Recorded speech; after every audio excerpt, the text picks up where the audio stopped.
The chains that bind. The morning alarm shrieked across mining platform Zirion 7 at exactly 0500 hours, just as it had every day for the past 150 years. Maya Chen jolted awake in her cramped sleeping pod, her body aching from another 16-hour shift in the tritium mines.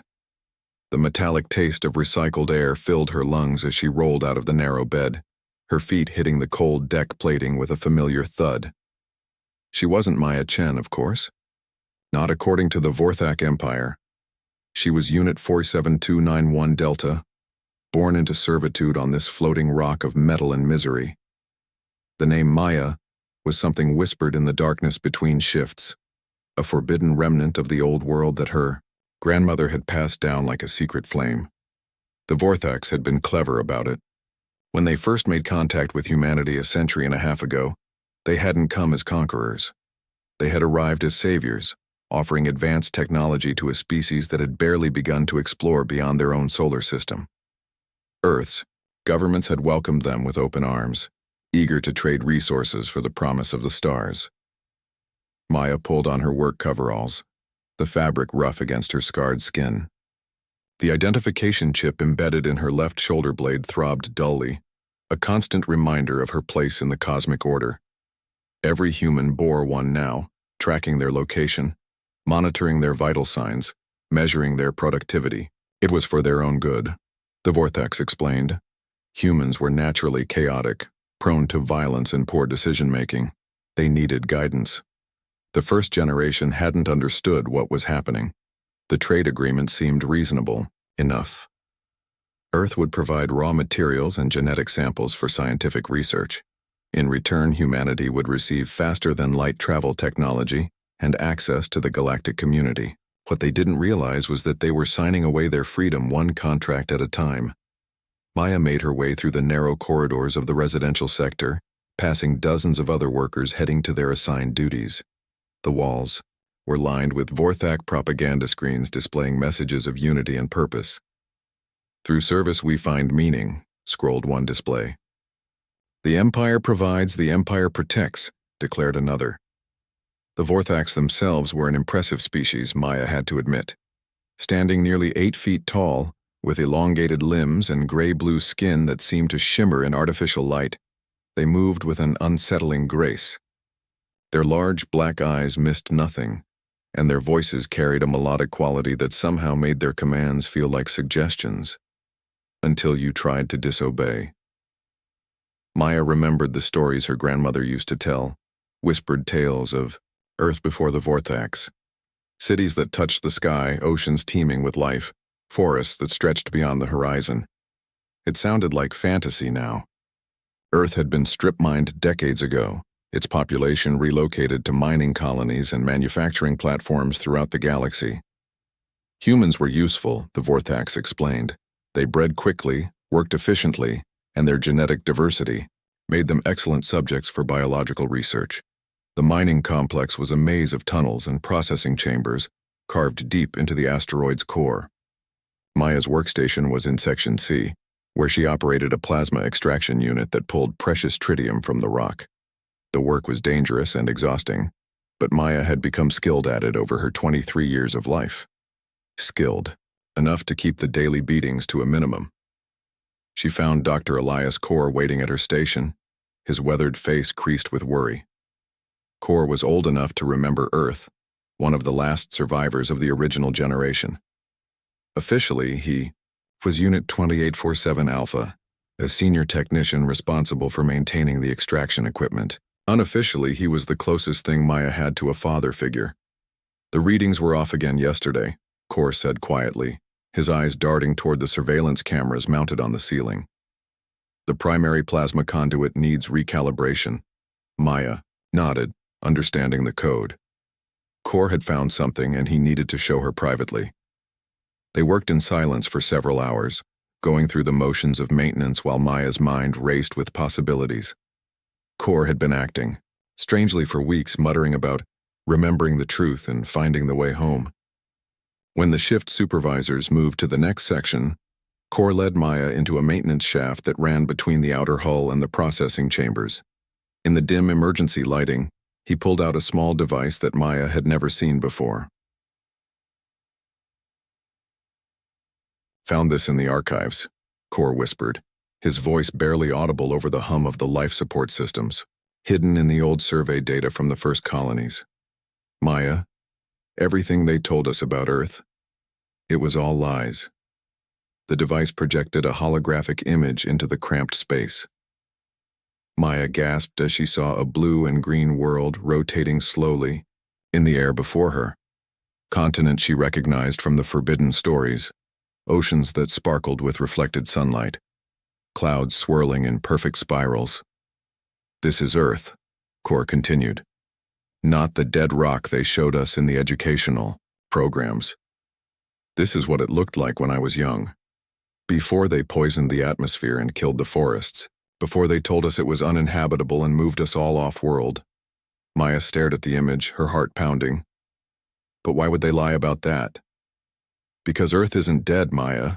It's their private garden now. The Vorthak elite live there, in palaces built on the graves of our cities. They've been terraforming it back to life while keeping us scattered across the galaxy, believing we have no home to return to." The implications hit Maya like a physical blow. Every human in the galaxy believed their homeworld was gone, that survival depended on serving the Empire faithfully. But if Earth still existed, if it was thriving under Vorthak rule, "There's more," Core said, activating another sequence on the device. "I've been monitoring communications between the sectors. There are others like us, Maya. Humans who remember, who question, small groups on mining platforms and factory ships across 12 star systems. They call themselves the Ember Protocol." The name sent a chill down Maya's spine. An ember was a tiny piece of fire, barely alive, but capable of starting an inferno, under the right conditions. Over the next several weeks, Maya threw herself into learning everything she could about the conspiracy. Working with Core, she discovered that the Vorthaks had systematically erased human history, replacing it with carefully crafted lies designed to break their spirit. Humans weren't naturally violent or chaotic. They were explorers, innovators, survivors who had adapted to every environment on their homeworld and were perfectly capable of adapting to the stars. The genetic research programs weren't about helping humanity evolve. They were about creating more compliant slaves, breeding generations of humans who would never question their place in the galactic order. The lucky ones became workers. The unlucky ones became test subjects. Maya learned to recognize the signs of other potential resistance members. The ones who asked too many questions during educational sessions. The ones who still whispered old names in the sleeping quarters.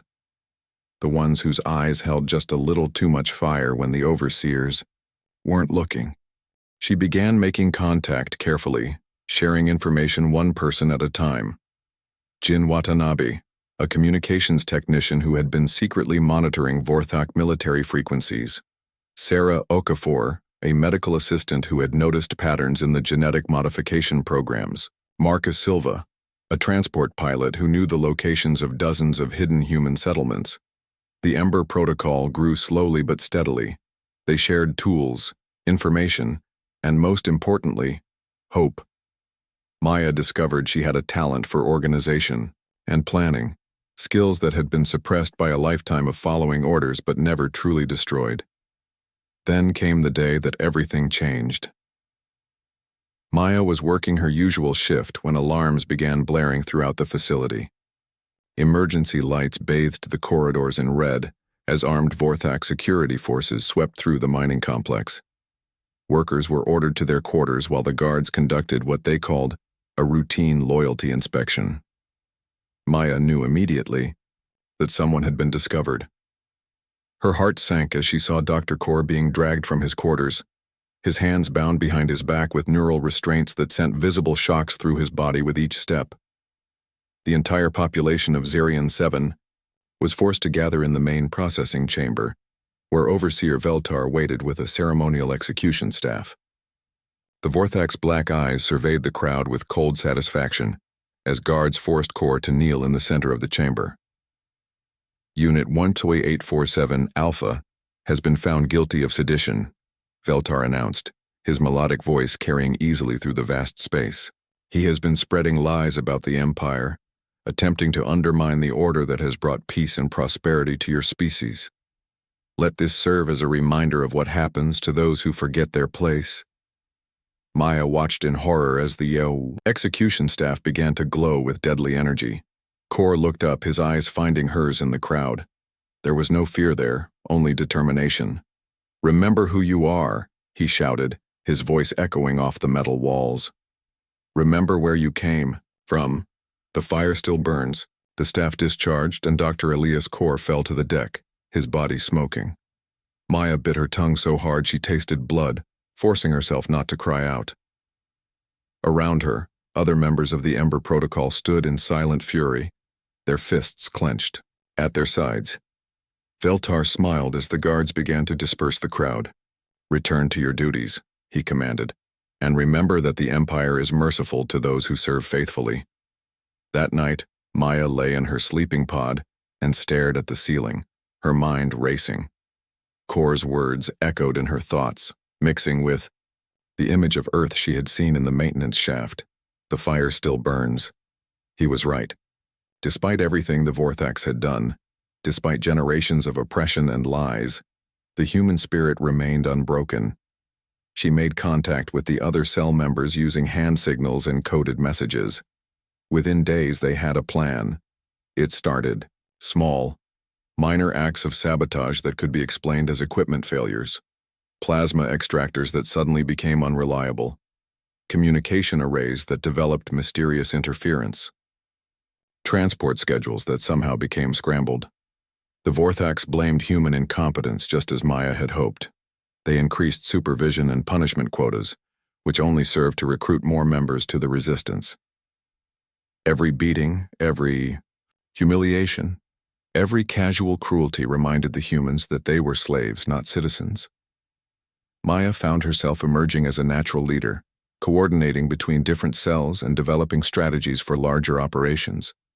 She learned to speak in the cryptic language of the resistance, where maintenance requests became battle plans and shift schedules became troop movements. The first major operation was the liberation of the genetics laboratory on platform Zerion 3. Maya led a team of 12 resistance members in a coordinated assault that freed over 200 human test subjects and destroyed decades of research data. The Vorthax responded with increased security and harsh reprisals, but the message had been sent clearly across the sector. Humanity was no longer content to serve in silence. News of the raid spread through the underground network, inspiring similar actions on platforms throughout the system. Storage facilities were raided for weapons and supplies. Communication networks were hijacked to spread resistance propaganda. Most importantly, the truth about Earth began to reach every human settlement in the sector. Maya established contact with resistance cells in other systems, coordinating operations and sharing intelligence. The Ember Protocol was becoming something larger, something the Vorthax couldn't ignore or contain through routine punishments. As the rebellion grew, Maya began to understand something fundamental about human nature that the Vorthax had never grasped. Humans weren't naturally chaotic or violent. They were adaptable. When treated with respect and given purpose, they could accomplish incredible things. When oppressed and brutalized, they became dangerous. The Vorthax had spent over a century trying to breed the fight out of humanity, but they had made a crucial error. They had kept humans together in groups, allowed them to form bonds and share stories. They had underestimated the power of human community and the strength that came from shared suffering. Maya stood in the observation deck of a captured transport ship, looking out at the stars that no longer seemed so cold and distant. Behind her, Jin worked at the communication console, coordinating with resistance cells across 3 star systems. The rebellion was spreading faster than the Vorthax could contain it. She thought about Dr. Kor and his final words. The fire still burns. He had been right, but he hadn't seen the whole truth. The fire wasn't just burning. It was growing into an inferno that would consume everything the Vorthax Empire had built on the backs of human suffering. Maya touched the neural chip in her shoulder, feeling its weight for perhaps the last time. Soon she would find a way to remove it, to cast off the final symbol of her enslavement. When that day came, she would no longer be Unit 47291 Delta. She would be Maya Chen, daughter of Earth, and the flames of human determination would light the way home, the fire that burns. The rebellion that had started as scattered embers on a dozen mining platforms was now a blazing wildfire that consumed entire star systems. Maya Chen stood on the bridge of the liberated dreadnought Defiance, formerly the Vorthak warship Eternal Dominion, watching as her fleet prepared for the final assault on the Vorthak homeworld of Zephyria Prime. 3 months had passed since the Great Uprising began, and the transformation had been remarkable. The scared slaves of Zerion 7 were now the free fleet of humanity, an armada of captured ships and liberated souls that had swept through Vorthak space like an unstoppable force of nature. Maya's reflection in the bridge viewport showed the changes the war had wrought. Her face was scarred from battle, her body hardened by constant conflict, but her eyes burned with a fire that no amount of Vorthak oppression had been able to extinguish. The neural chip that had once marked her as property was gone, surgically, removed by Dr. Sarah Okafor in the first days of the uprising. The scar where it had been served as a reminder of what she had overcome. Admiral Jin Watanabe called from the communications station, the title still sounding strange to Maya's ears. We're receiving reports from the advanced scouts. The Vorthak home fleet is moving to intercept us at the edge of the Zephyria system. Maya nodded, her mind already shifting to tactical considerations. The Vorthaks had finally realized that this wasn't a simple slave revolt that could be crushed with superior firepower. This was an existential threat to their empire, and they were marshaling every available ship for a final desperate defense. Signal all vessels, Maya commanded. Maintain formation and prepare for combat, and open a channel to Captain Okonkwo. The main screen flickered to life, showing the bridge of the battlecruiser Liberation. Captain Zara Okonkwo had been one of the rebellion's most valuable assets, a former Vorthak naval officer who had defected when she learned the truth about Earth. Her knowledge of Vorthak military tactics and technology had been instrumental in several key victories. Admiral Chen, Okonkwo said, her melodic Vorthak accent still evident despite months of fighting alongside humans. My sensors are detecting at least 200 enemy vessels forming up around Zephyria Prime. They're using the planet's orbital defense platforms as cover. Maya studied the tactical display, noting the positions of the enemy fleet. The Vorthaks were desperate, pulling ships from across their territory for this final stand. It was the largest concentration of their military power in over a century, and they were betting everything on stopping the human advance here. They know what we know, Maya said quietly. If we take Zephyria Prime, we can broadcast the truth about Earth to every human in the galaxy. The lies that hold their empire together will crumble overnight. The discovery of Earth's true fate had been the turning point in the rebellion. Hidden archives on captured Vorthak vessels had revealed the full scope of the deception. Earth wasn't a dead world poisoned and abandoned. It was a thriving paradise restored to its former beauty and reserved for the Vorthak elite. Humanity's homeworld had become the ultimate prize, a trophy world where alien aristocrats hunted in forests that had once sheltered human children. Maya thought about the liberation of the breeding facilities on Nexus Station, where she had seen firsthand the depths of Vorthak cruelty. Thousands of human children raised from birth to be compliant slaves, their minds shaped by drugs and conditioning to accept their fate without question. The youngest ones hadn't even known they were human, believing themselves to be a lesser subspecies created to serve their masters.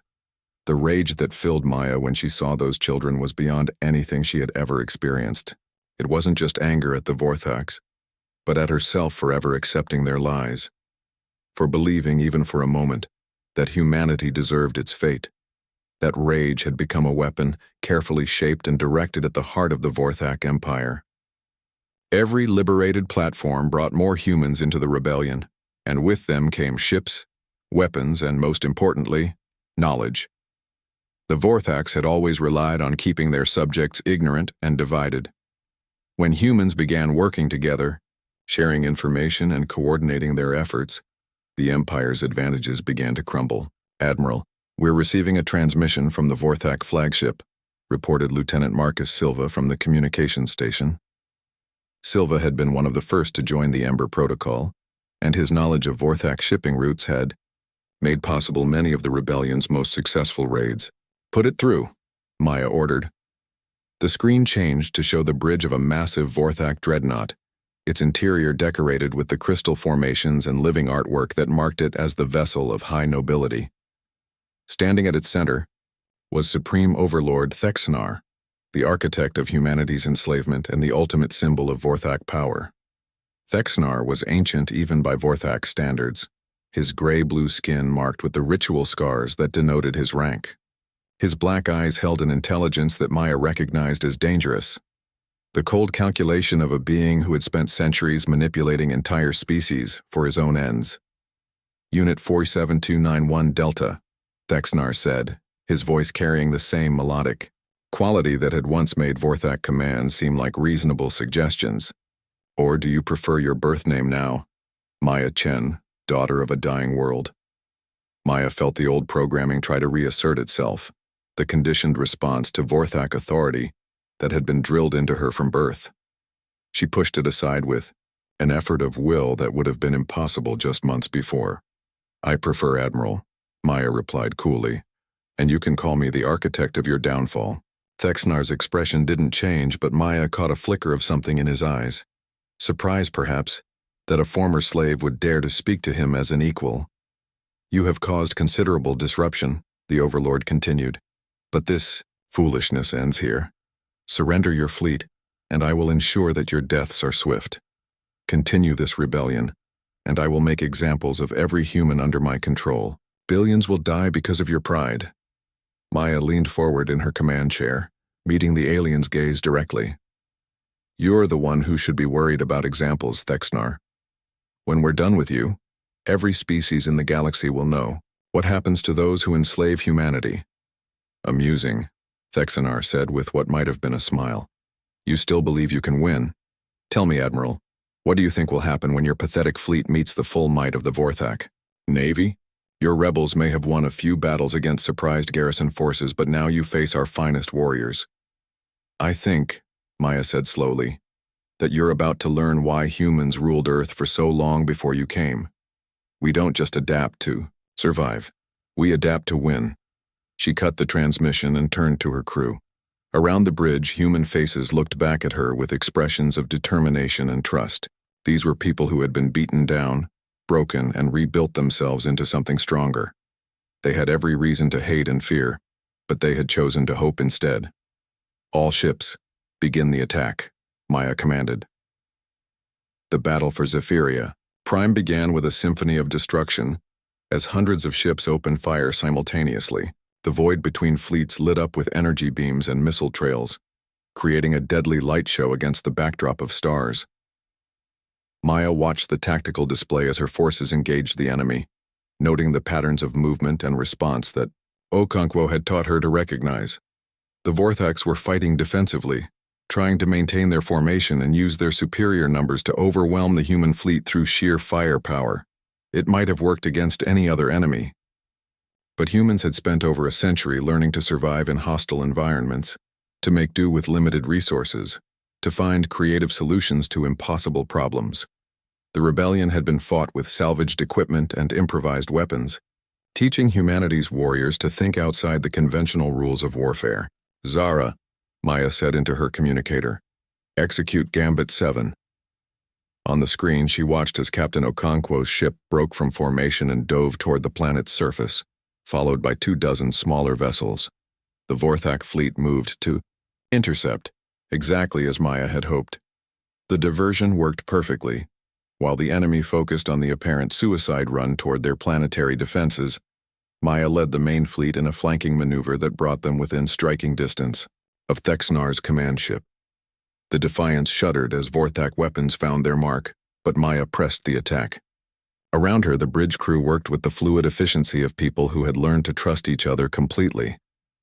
Jin coordinated communications between ships, Silva managed navigation and weapons targeting, and Dr. Okafor monitored the crew's health while providing tactical analysis.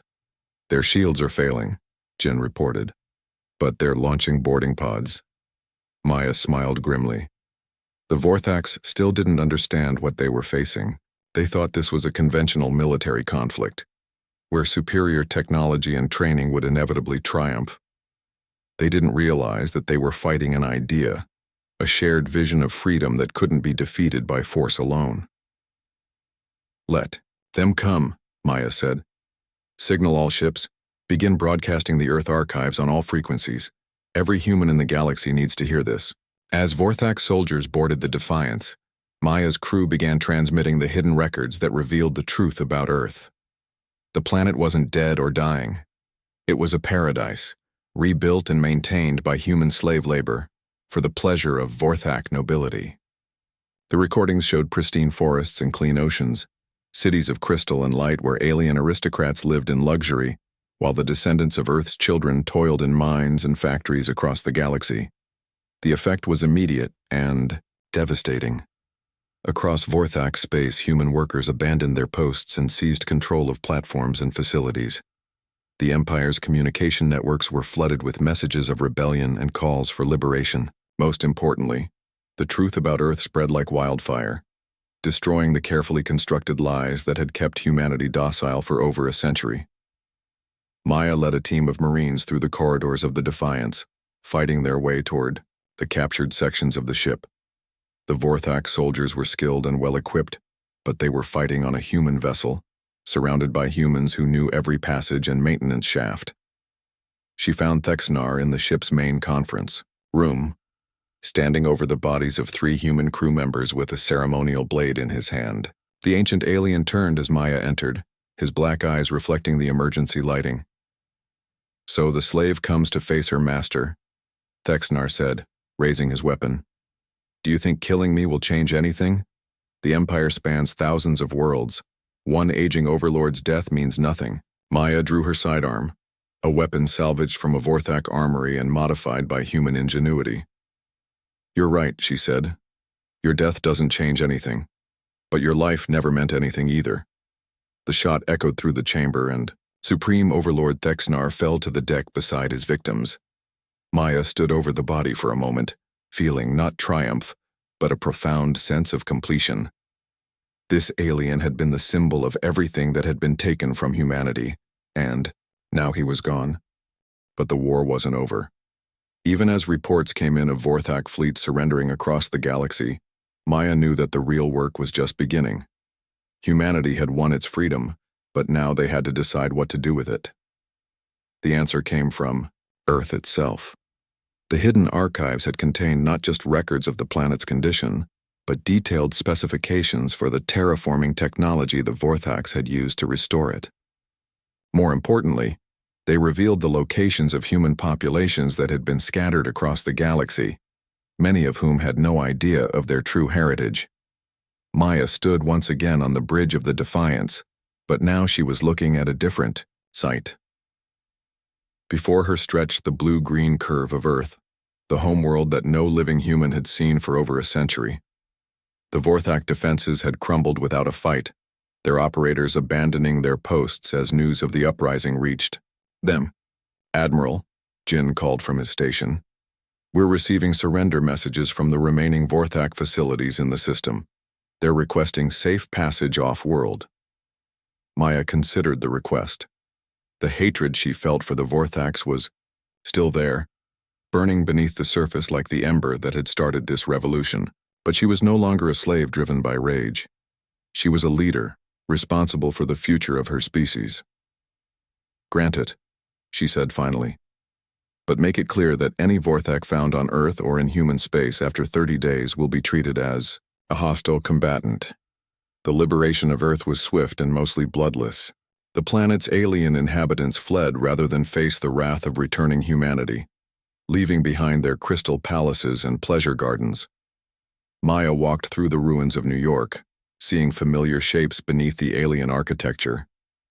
The Statue of Liberty still stood, though it had been modified with Vorthak artistic elements. The skeletal remains of the Brooklyn Bridge stretched across a river that ran cleaner than it had in centuries. Dr. Okafor had established medical stations throughout the city, treating humans who had been found in hidden slave compounds beneath the alien structures.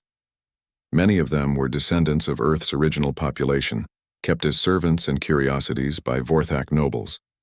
They spoke in languages that no human had heard for generations, preserving fragments of culture that everyone had thought lost forever. Maya found herself standing in what had once been Central Park, now transformed into an alien garden of crystalline trees and phosphorescent flowers.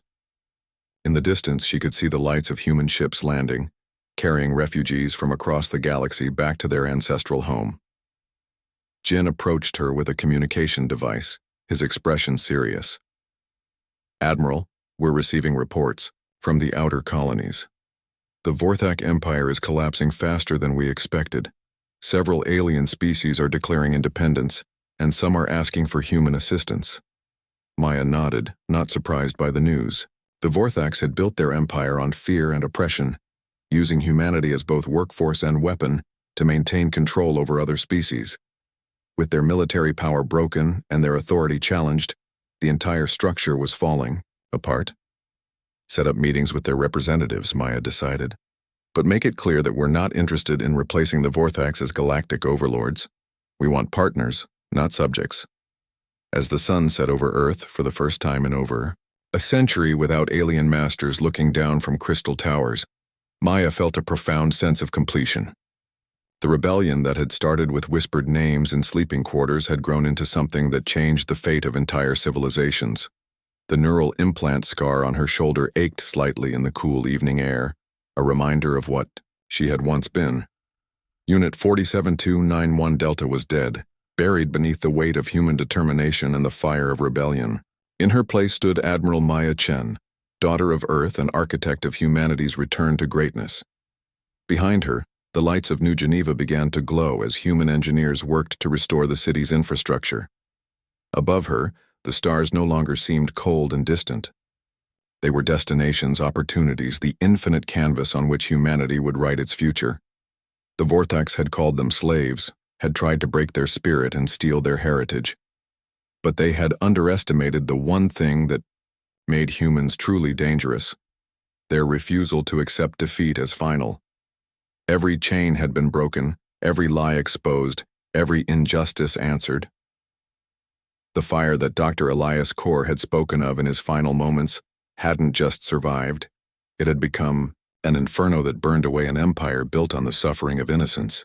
And from those ashes, humanity had risen not as conquerors but as liberators. Maya smiled as she watched the first human children born free walk through the gardens of their reclaimed world. The future was uncertain, filled with challenges and opportunities in equal measure. But for the first time in over a century, it belonged to humanity. The stars were calling, and Earth's children were finally free to answer.